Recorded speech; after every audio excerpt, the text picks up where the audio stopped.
नमस्कार साथियों मैंने जून 17 को एक वीडियो अपलोड किया था और उसमें बताया था कि जो बैंक के रिटायर्ड पेंशनर्स हैं, फैमिली पेंशनर्स हैं, उनको 1 अगस्त 24 से डीए में कितनी वृद्धि संभावित है। साथियों, ये मैं अपने पहले वीडियो में विस्तार से बता चुका हूँ कि 1 नवंबर 22 से और उसके पश्चात जो साथी रिटायर हुए हैं उनके लिए डीए की कैलकुलेशन अलग फार्मूले से होगी और जो 1 नवंबर 22 से पहले के रिटायर्ड साथी हैं उनको स्लेब सिस्टम में अलग से कैलकुलेशन होगा। तो पहले में साथियों 1 नवंबर 22 के पश्चात जो साथी रिटायर हुए हैं उनके डीए की गणना आपको एक्सेल शीट में संलग्न कर रहा हूँ। और इसमें पहले जो मैंने वीडियो अपलोड किया था उसमें जो CPI index for industrial employees श्रम ब्यूरो चंडीगढ़ द्वारा रिलीज किया गया था वो अप्रैल 24 तक का था।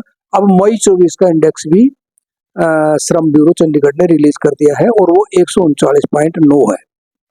जून 24 के लिए मैंने नोशनल फिगर मई 24 वाला ही लिया है।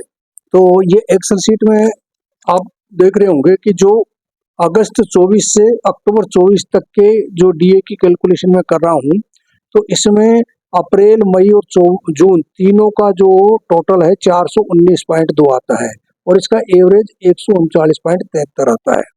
ऑलरेडी जो मर्ज इंडेक्स है 123.03, उसको घटाने पर 2 डेसिमल पॉइंट्स तक जो फिगर आता है वो 16.70 है। और जो सर्विस करने वाले एम्प्लॉइज यानी जो सर्विसिंग स्टाफ है, जो वर्किंग स्टाफ है, और उनको जो डीए 1 मई 24 से दिया जा रहा है वो 15.97 है। तो इनका जो डिफरेंस है 0.73 आता है। तो 0.73 तो एक्सपेक्टेड आता है अगस्त 24 से अक्टूबर 24 के लिए, और 1 मई से जो ऑलरेडी वर्किंग स्टाफ को जो डीए दिया जा रहा है 0.24, वो भी इसमें जोड़ दिया जाएगा क्योंकि पेंशनर साथियों को डीए केवल 2 ही बार मिलता है और वर्किंग स्टाफ को डीए साल में 4 बार मिलता है। तो इसलिए जो 1 मई से जो डीए इनको दिया जा रहा था 0.24 वो इसमें ऐड कर दिया जाएगा, तो टोटल 0.97।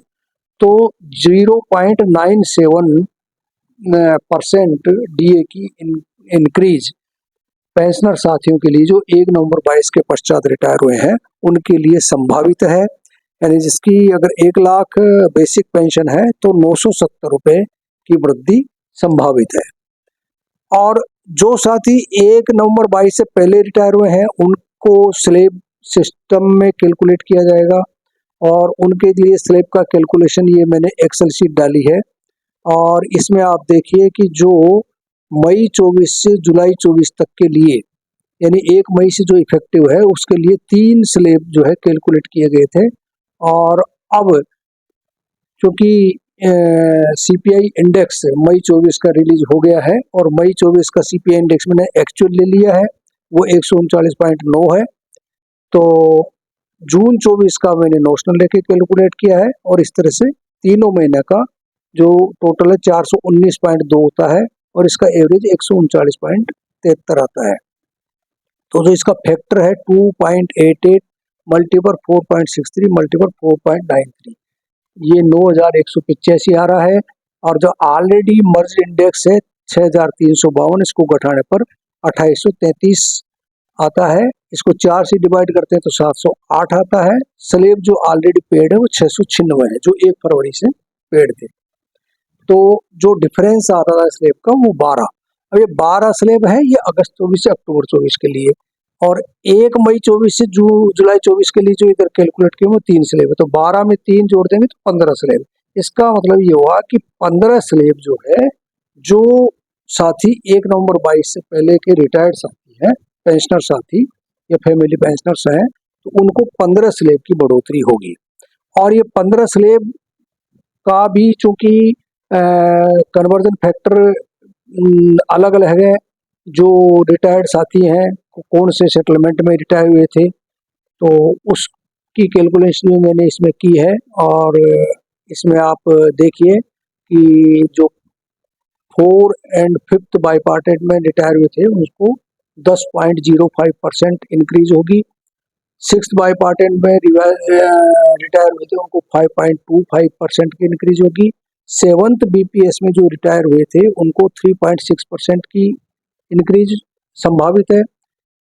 8th बाइपार्टेट में जो रिटायर हुए थे उनको 2.7% की इंक्रीज संभावित है।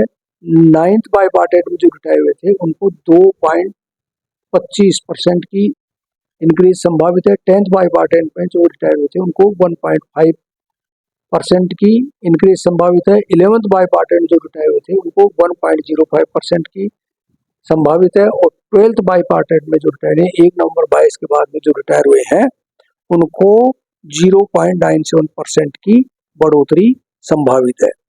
तो ये बढ़ोतरी डीए की संभावित है क्योंकि अभी जून का इंडेक्स रिलीज होना बाकी है। जून का जब इंडेक्स रिलीज होगा तो मैं आपको अपडेट कर दूंगा। तब तक के लिए धन्यवाद।